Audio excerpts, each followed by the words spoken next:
Rated M for mature. This is what we have put everything we have into. It's basically kind of like, I would say, our Sistine Chapel. It's the project of a lifetime for a lot of us.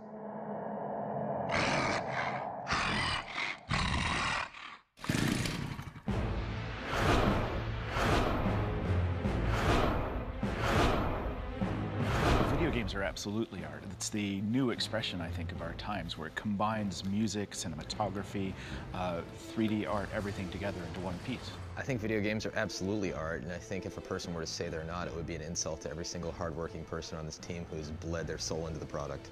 I do think there are a handful of games that could possibly be labeled as the pop art for our generation. Going to an art gallery or museum and partaking and looking at any sort of exhibit that's there, a person ultimately comes to their own conclusions about what the art makes them feel. And I think video games are very similar in regards to that, as far as each person takes away a different experience. You're not just listening to music or watching a movie, you're creating it. When you turn around, you are framing the picture. You're making the movie with yourself. So you're participating in it much more. You're putting yourself in a world. I would say sometimes it can be really frustrating if the player runs through the level and turns the wrong way, or looks left instead of right. He could totally go by this thing that you consider one of the best things you've ever done and totally misses it.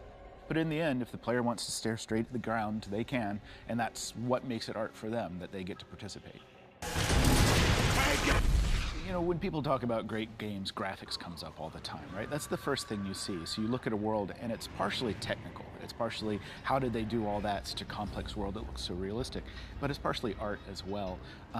We won the best graphics for Gears of War, the first one. We also won best technology. And I went up and accepted the award both times at the Game Developers Conference and said, we're so great technically because of our artists making us look good. And our artists look so good was my next speech, because technically we're so strong, right? It has to come together to make great graphics. When you look at a video game and see a certain amount of graphical fidelity, it's important to separate that from what actual artistry is. We could render the real world perfectly in certain ways if we chose to, but when we do a game such as Gears, we decide to stylize the universe, and we choose to make kind of this pseudo-European environment that's been blown up, and a lot of wars have occurred in, with very bulky men and very scary monsters, because that's our artistic design, and those are our sensibilities kind of coming through into the game. One of the scenes that personally resonates with me as far as a vista in Gears 2 is the sequence at the beginning of Sinkhole, when Marcus and Dom kind of come out and they see this section of city that's been sunk, and Marcus says to Dom, there it is, the beginning of the end. Early on in Intervention, I think when you step out, there's a kind of a cinematic. You go through Landown, which is kind of a snowy area, and then you get to, you go underground, you hit the grind lift, and you get to go violently through the earth, and your grind lift lands. And I think when they step out of that pod and you get to see for the first time the underground with all the molds and the spores and the lighting and the bats flying through, and there's bugs on the ground and there's all kinds of stuff hanging down and slime and moss, and I think that's a pretty visually impressive scene. There are a number of influences that personally kind of affected my output creatively working on the product of Gears. First and foremost, a trip to London like 5 or 6 years ago that I had, in which just kind of experiencing the mix of the old and the new, the architecture that's been around, the sense of history, the sense of place. It was tremendously influential. As well as musically, was listening to a lot of the Requiem for a Dream soundtrack back in the day when working on the first game. And those kind of sad chords by the Kronos Quartet, and that same hook that's reused in a lot of techno and rap beats is something that resonates all the time when working on a computer. Personally, it's Frank Frazetta, H.R. Giger, stuff like that. Growing up, that these artists have influenced my tastes.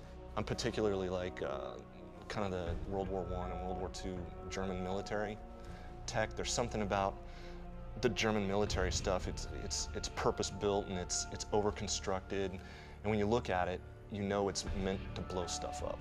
I kind of take that idea and put it into everything I do for Gears, that everything's built with a purpose, and that's generally to blow stuff up. The thing is given, even the smallest detail is given the same amount of love as the giant towers or the huge creatures that you see walking across the screen. Right down to how we design the architecture in the world. It's all based on this beautiful European architecture, some of the French influence, and stuff like that. Some of the things like the grime and the little bits of paper and trash that are laying around the level are one of the smaller touches that I think adds a lot of detail to the world and the universe. We've got modelers that model doorknobs and little pieces like that, and some guys are doing rooftops and walls, and some guys are doing characters, and then it all comes together miraculously. I mean, it works. It works really well. I think when you look at the world, you look at the characters and everything that comes out of it, you truly feel like you've been transported to what is essentially another world, another place, another time. And that, in my opinion, is an art form in itself. Hang in there, Rook. We'll be there soon. Let's go find Carmine.